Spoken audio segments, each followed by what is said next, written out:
Welcome to another video of The Modern Educator, because learning can be fun.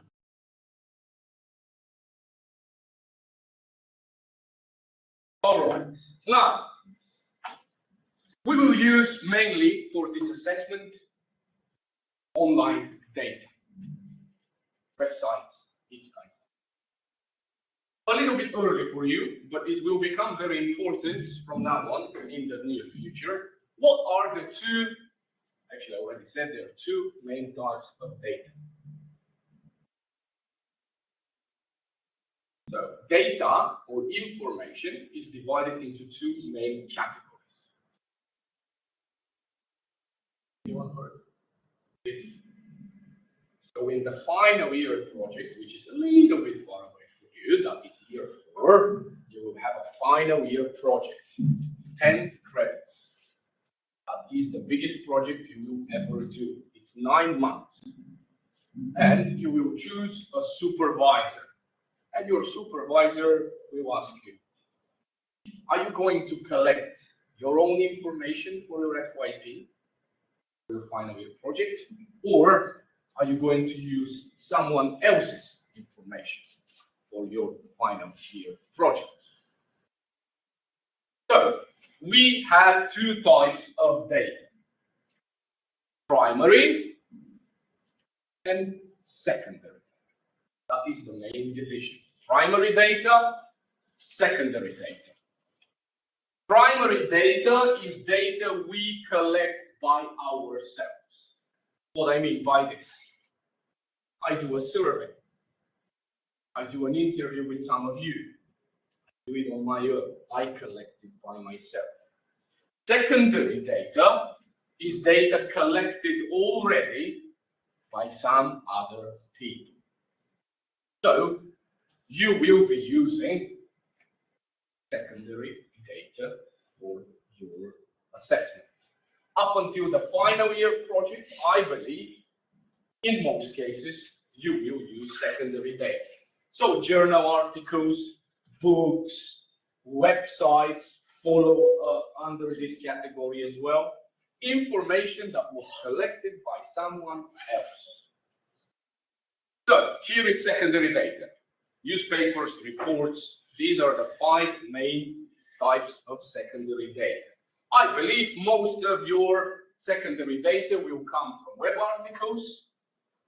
Some people may go wild and actually find some journal articles on the semiconductor restrictions, or maybe some reports they find from somewhere. When we use web articles or websites, we have to be very careful about some things. She can make her own website. Very easy. She too. Anyone here can make their own website and start writing things about international trade, restrictions, bilateral relationships between China and America, and so forth. Can I really use her website, information for serious reports when I know she's a 20-year-old student, second year at IFB? Not very wise. I'm not saying she's not clever, but she's still very young. So when we use websites, especially in business and management, we are challenged by the validity or the reliability of the information.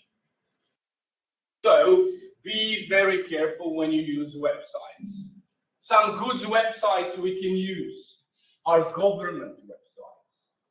I've given you some examples. I'm not telling you should use those for your own research, okay?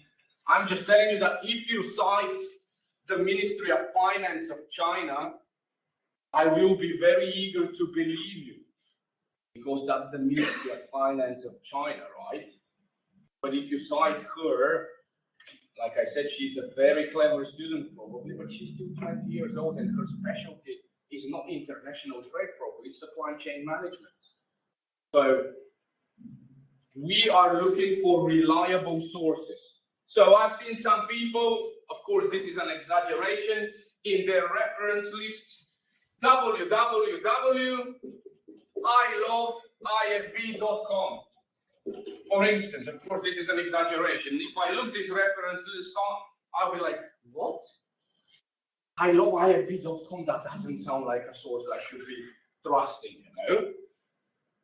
So make sure whenever you choose online information, choose reliable online information.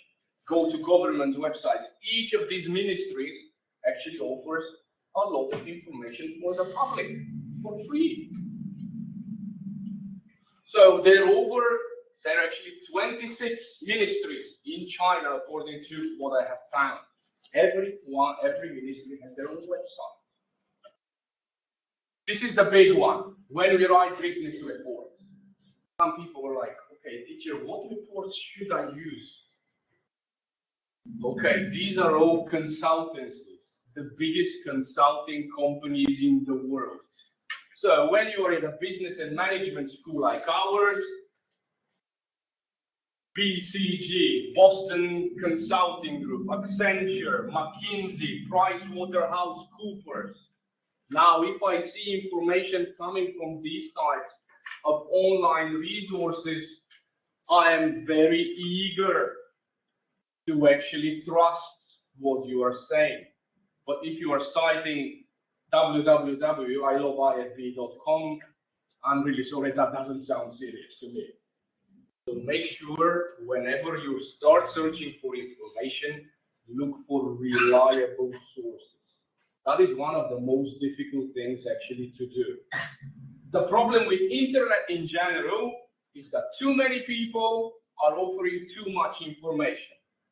And the biggest question always is, whom can I trust?